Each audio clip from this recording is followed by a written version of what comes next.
नमस्कार दोस्तों, हमारे चैनल में आपका हार्दिक स्वागत है। आज हम सुन रहे हैं बड़ी मज़ेदार कहानी 1970 में इंदिरा गांधी के साथ बनी हुई सत्य कहानी। 1970 का दशक, भारत आज़ाद तो हो चुका था, लेकिन गांवों की मिट्टी में आज भी बेड़ियों की आवाज़ थी। शहरों में विकास के पोस्टर लग रहे थे, अखबारों में योजनाओं की सुर्खियां छप रही थी, पर गांवों में किसान की हालत वही थी। झुकी हुई कमर, फटे कपड़े और आंखों में ऐसा डर मानो जमीन उसकी नहीं, जमीन का बोझ वही हो। उत्तर भारत के एक छोटे से गांव में रहने वाले रामचरण भी उन्हीं किसानों में से एक था। उम्र करीब 40 साल, लेकिन चेहरे पर 60 साल की थकान। उनके पास खेती का हुनर था, पसीना था, मेहनत थी, लेकिन जमीन नहीं थी। जमीन थी तो सिर्फ कागजों में। उसके पिता ने कभी कुछ बीघा खेत गिरवी रखा था। जमींदार ने धीरे धीरे पूरी यह जमीन हड़प ली। आज हाल यह था कि रामचरण उसी जमीन पर मजदूरी करता था जिससे उसका पिता अपनी कहता था। हर फसल के मौसम में वही कहानी। जमींदार का आदमी आता, हिसाब किताब करता और कहता, तेरे हिस्से कुछ नहीं बचा, कर्ज अभी बाकी है। रामचरण चुप रहता, क्योंकि बोलने का मतलब था काम से निकाल दिया जाना, और काम से निकलने का मतलब था भूख।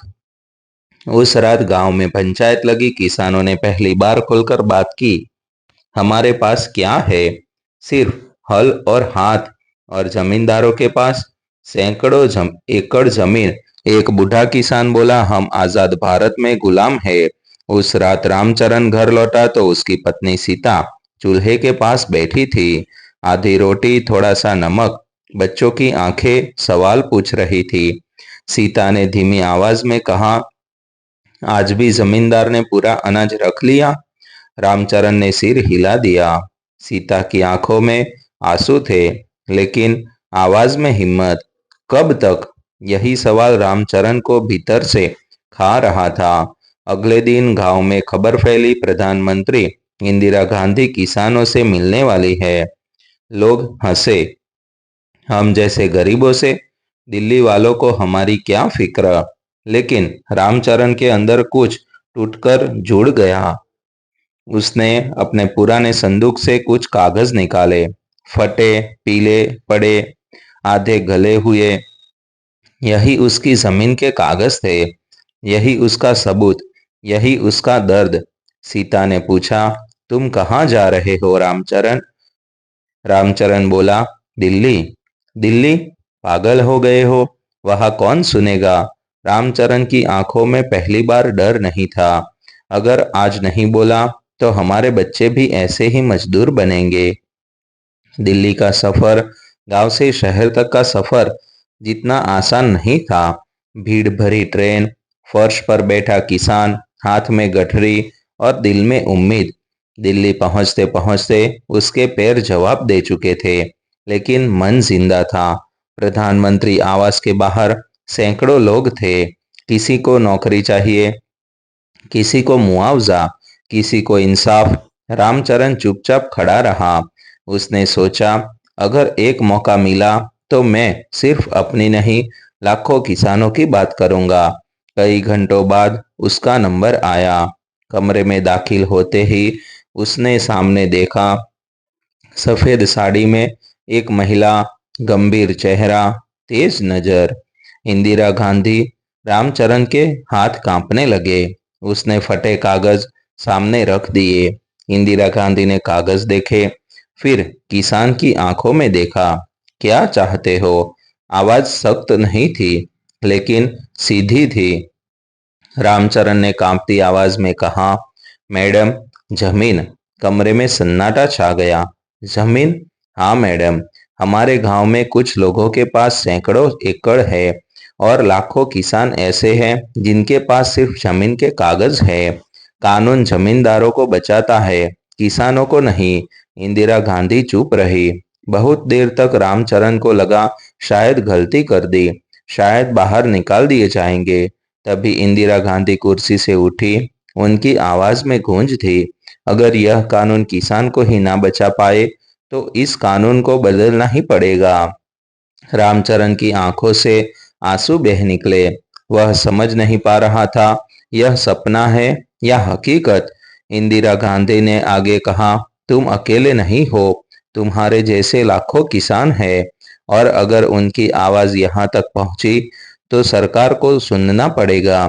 उस दिन रामचरण खाली हाथ दिल्ली से लौटा, लेकिन उसके साथ लौटी थी उम्मीद। गांव में उसने सबको बताया, सरकार सुनेगी।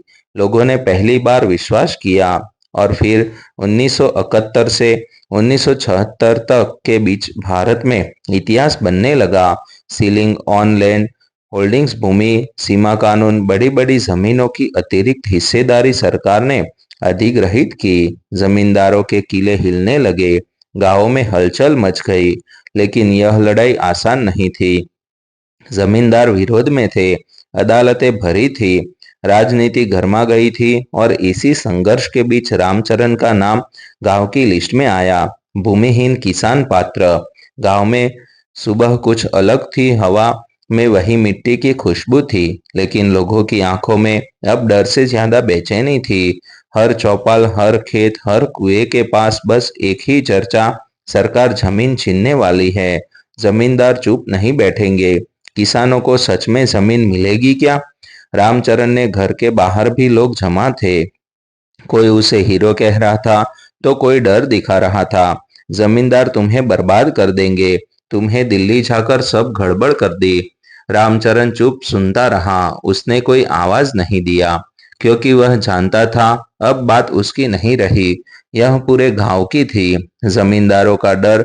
गांव के सबसे बड़े जमींदार ठाकुर हरि सिंह की हवेली में हलचल थी। सफेद कुर्ता, बड़ी मूछें और आंखों में गुस्सा। ये सरकार पागल हो गई है। उसने मेज पर हाथ मारा। हमारी पुश्तैनी जमीन कोई कैसे ले सकता है? उसका मुंशी बोला, कागजों में बहुत गड़बड़ है ठाकुर साहब। सीमा से ज्यादा जमीन दिख रही है। हरि सिंह ने दांत पीसते हुए कहा, कागज बदलो, नाम बांटो, रिश्तेदारों में जमीन बांट दो। यही खेल सालों से चलता आ रहा है, लेकिन इस बार सरकार की नजर सख्त थी। कुछ हफ्तों बाद गांव में जीप आई। राजस्व अधिकारी, पटवारी और पुलिस। लोगों की सांसें थम गई। पटवारी ने मुनादी कराई, सभी जमींदार अपने कागज पेश करें। पहली बार ऐसा हुआ था कि जमींदारों को लाइन में खड़ा होना पड़ा। किसानों की आंखों में विश्वास की हल्की चमक थी। रामचरण भी वहां खड़ा था। वह सिर्फ देख रहा था। उसके हाथ खाली थे, लेकिन दिल भरा हुआ था। उसी रात रामचरण के बाहर साए घूमे। दरवाजा जोर से पीटा। दरवाजा खोल। सीता कांप गई। बच्चे रोने लगे। रामचरण ने दरवाजा खोला। सामने ठाकुर हरि सिंह का आदमी खड़ा था। ठाकुर साहब का संदेश है, चुप रहो वरना अंजाम अच्छा नहीं होगा। रामचरण ने पहली बार सीधी नजर से देखा। अब देर हो चुकी है। आदमी हंसकर चला गया, लेकिन डर छोड़ गया। गांव की दो हिस्सों में बंटती तस्वीर अगले दिन गांव में हिस्सों में बंट चुका था। एक तरफ जमींदारों के समर्थक, दूसरी तरफ भूमिहीन किसान। चौपाल पर बहस तेज हो गई। जमीन हमारी मेहनत से उपजाऊ हुई है, लेकिन मेहनत तो हमने की है। पहली बार गरीब किसान खुलकर बोल रहे थे। इंदिरा गांधी का फैसला। दिल्ली में माहौल गर्म था। विधानसभा, संसद, अदालत, हर जगह बहस। इंदिरा गांधी ने साफ कहा, ये सुधार आगे आधे अधूरे नहीं होंगे। 1971 से 1976 तक कानून और कड़े हुए सीमा तय हुई। अतिरिक्त जमीन अधिग्रहित की गई। देश भर में लाखों एकड़ जमीन सरकारी हुई। एक सुबह गांव में फिर मुनादी हुई, भूमि वितरण सूची जारी होगा। रामचरण की सांसें अटक गई। स्कूल के मैदान में लोग जमा हुए। अधिकारी ने नाम पढ़ना शुरू किया। रामचरण पुत्र हरनाम। एक पल के लिए उसे लगा उसने गलत सुना। 4 बीघा भूमि आवंटित। सीता जोर से रो पड़ी। गांव में सन्नाटा छा गया। ठाकुर हरि सिंह दूर खड़ा था। उसकी आंखों में हार थी। पहली बार अपनी जमीन। अगले दिन रामचरण खेत पर गया। वह जमीन जिसे वह सालों तक दूसरों के लिए जोतता रहा, आज उसकी थी। उसने मिट्टी उठाकर माथे से लगाई। अब मैं मजदूर नहीं हूं, उसने खुद से कहा। सीता ने खेत के कोने में तुलसी लगाई। बच्चे मिट्टी में खेल रहे थे। धीरे धीरे गांव बदलने लगा। किसान अब मालिक थे। स्कूल में बच्चों की संख्या बढ़ी, गांव में आत्मसम्मान लौटा। हर गांव में यह कहानी दोहराई गई, कहीं काम, कहीं ज्यादा संघर्ष, लेकिन इतिहास बदल रहा था। कुछ साल बाद रामचरण फिर दिल्ली गया। इस बार अकेला नहीं था, उसके साथ दर्जनों किसान थे। इंदिरा गांधी ने उन्हें देखा, मुस्कुराई। रामचरण ने कहा, मैडम, अब हमारे बच्चे खेत के मालिक हैं।